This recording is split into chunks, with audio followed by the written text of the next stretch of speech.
After leaving the theater, having gone to see the Kirill Sokolov action comedy horror film, They Will Kill You, I have to tell you guys, this film managed to be both exactly what I thought it would be and not at all what I was expecting, all at the same time.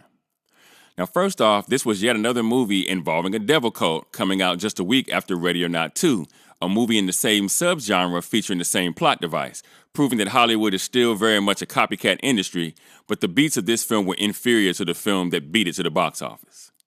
Now, both films featured a few versus many fight to the death style concept, but this film had a more Tarantino aesthetic, which I think made the film more visually interesting.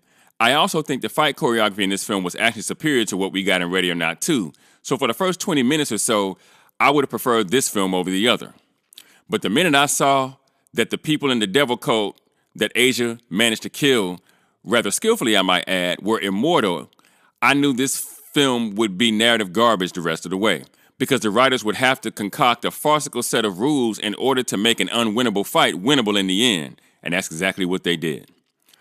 I thought the story got sillier and sillier the longer the movie went on, and the film was chock full of flashbacks because that was the device the writers used in order to supply the character development in the story, which fortunately took us out of the hotel long enough for us not to get that claustrophobic feeling that sometimes takes hold in a film confined to a single location.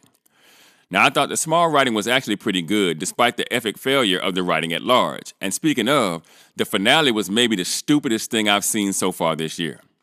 And just like I thought they would, the writers made rescuing Maria much more complicated than it ever needed to be before coming up with the most unbelievably complex way for Asia to win the final battle. And they followed that up by gaslighting the hell out of us as it pertained to Maria's survival of the whole ordeal. That said, I like Zazie Beetz' performance overall, as I feel like she did the best she could with what she was given here. I like the casting of Myha'la as Maria.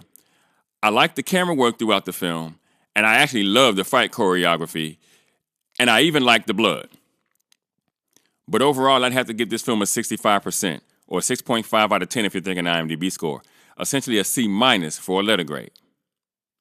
As I've already stated, this film did do some things well, but it tries to be something it was never going to be able to, because Zazie Beetz isn't Uma Thurman, and Sokolov isn't Tarantino. There's only one Kill Bill. Well, actually there's two, but you get my point. And the fact that this film tries so hard to replicate what makes Tarantino's masterpiece a cult classic, I think ends up being the film's ultimate undoing.